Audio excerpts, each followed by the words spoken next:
Salutations, my friends, I am TheMightyMander, and today I'm going to be sharing my thoughts on the recently released Mass Effect Andromeda thus far. The game has been out for about 2 weeks now, and I've put about 20 to 30 hours apiece into the single player and multiplayer of this game.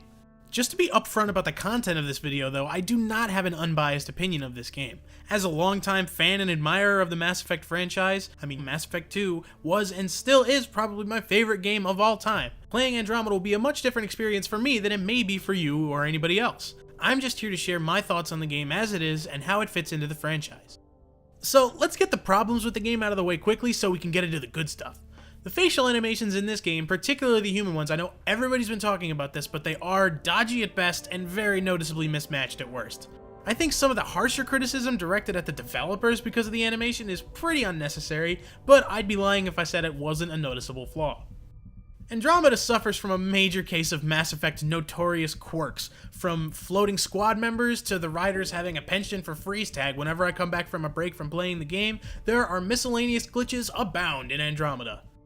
I like the new movement system, but sometimes they lean on it a little bit too much. I mean, no one ever asked for fucking platforming challenges in Mass Effect, Mac.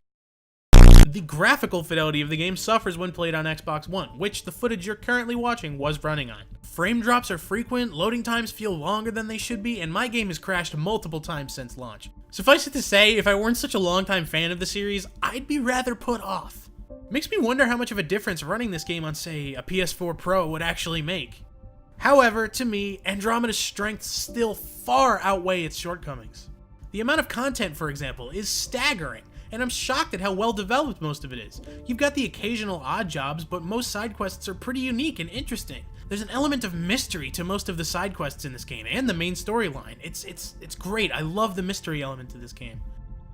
Like it was advertised, it takes a much more exploration-based approach rather than exclusively retaining that linear formula established in Mass Effect 2. It mixes the best aspects of both the original Mass Effect and Mass Effect 2 and 3 to create a whole new iteration of the Mass Effect franchise. It all gives me sort of Force Awakens sort of vibes. Just as it felt familiar to Star Wars A New Hope, this has echoes of the original Mass Effect. Some might see that as a shortcoming, others as a strength. I personally think it works heavily in the game's favor. The pace is pretty slow, and my full impressions of the game will depend on how it concludes, but there have been a lot of really great story moments so far, and I can't wait to see what the game has in store. I like exploring planet surfaces and driving the Nomad, but my personal favorite moments in Mass Effect games like this are those great story moments. You know the ones. Deciding people's fates, fighting impossible odds, making impossible choices. The choices are really difficult in this game. There have been a lot of them so far, spectacular as ever. I admit, I'm still warming up to the idea of having a new ship and a whole new squad, but if there ever were a worthy successor to the Normandy, the Tempest would definitely be it, and the squad is steadily winning me over. Drac, for example, is easily one of my favorite squad mates of the entire franchise, and Jal and Cora and Liam and Vetra and even Sam all make great additions to the long line of great squad mates established thus far in the franchise. PB though, I'm not so hot on her. Her voice actress is great and everything, but the writing is just trying so hard to be cool, you know? She's like an alien 700 years in the future, just like all these other guys are. You can't call people peeps, man. Like, you just can't do it. It doesn't work. It doesn't fit. It sticks out like a sore thumb.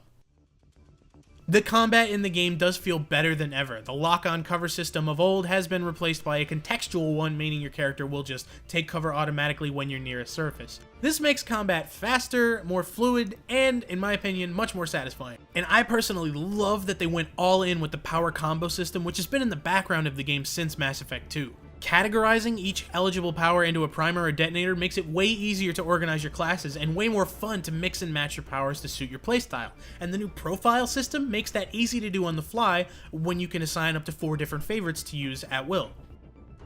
Multiplayer is basically just a carbon copy of Mass Effect 3's multiplayer, which is perfectly fine. If it ain't broke, don't fix it. Still comes with some server issues because they're peer-to-peer instead of dedicated servers, and the occasional objective annoyance. Fuck the device's objective in particular. But I'm still having a lot of fun with it. If I'm gonna participate in anything resembling a grindfest, it may as well be this one. My current setup is the Turian Havoc Soldier, an aerial specialist with the Revenant Assault Rifle, and it kicks so much ass. So anyways, those are my initial thoughts on Mass Effect Andromeda. Like I said, I'm probably about 50 to 60 hours in by this point. I'm thinking about doing some more short form Mass Effect content on the channel, so expect more stuff like this. That's why I didn't use a camera or anything. I figured this would just be a little bit easier. But anyways, I'm thinking about doing more of this in the future. I'm sorry I was kind of vague with it, but that's because I didn't want to spoil anything, and it's also because I can get into more specific stuff later. I have so much that I can say about this game. I'm thinking about making more short-form content revolving around just this game or other specific games that I'm playing, maybe some Overwatch, like I'm doing with those character spotlights, that kind of thing. I like to think this channel's got some pretty good stuff on the horizon, so hope you guys will stick around for that.